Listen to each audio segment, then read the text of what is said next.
أنا بلغت على هذا المشهور لأن محتواه هابط.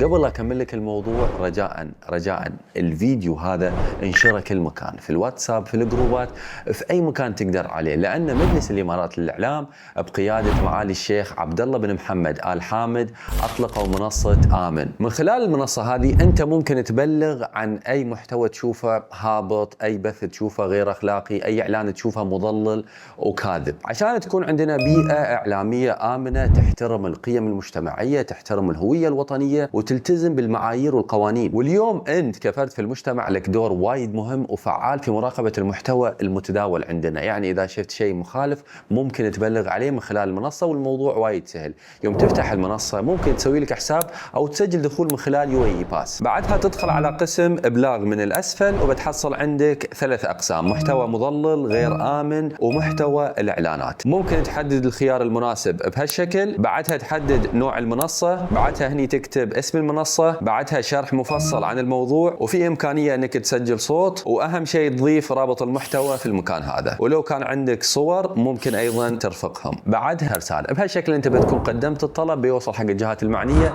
وهم بياخذون الإجراءات اللازمة.